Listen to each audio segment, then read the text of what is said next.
नमस्ते, नमस्कार, good morning सम्पूर्णमा। आज फेरि धेरै दिनपछि उपस्थित भएको छु तपाईँहरूको माझमा। हिजो मेरो पर्न गएको जन्मदिनमा सर्वप्रथम मलाई जन्म दिनुहुने मेरा प्रिय पूजनीय बुवा आमालाई धेरै धेरै धन्यवाद दिन चाहन्छु।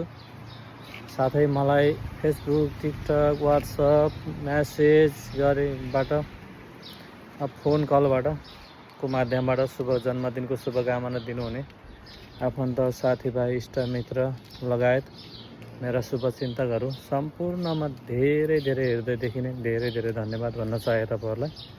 अनि तपाईँहरूको आशीर्वाद, माया सधैँ मेरो शिरमाथि हुनेछ अनि भन्न चाहन्छु।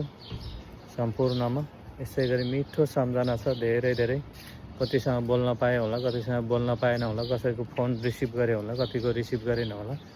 अनि आफ्नो कार्यव्यस्तताका कारण यतिमा माया गरिदिनु भएको छ तपाईँहरू सम्पूर्णले। तपाईँलाई हृदयदेखि नै धेरै धेरै धन्यवाद भन्न चाहन्छु फेरि पनि है। यसै गरी मिठो माया, साथ र तपाईँहरूको आशीर्वाद सधैँभरि हुनेछ मेरो शिरमाथि भन्न पनि चाहे। अनि फेरि पनि मेरा पूजनीय बुवा आमालाई हृदयदेखि नै धन्यवाद पनि भन्न चाहे। मलाई धरतीमा जन्म दिएर आज यहाँसम्म पुर्याउनु भएको छ। सबैको माया, साथ, सपोर्टले गर्दा यहाँसम्म आइपुगेको छु। हजुरको माया, साथले गर्दा हृदयदेखि नै फेरि धन्यवाद भन्न चाहन्छु है त।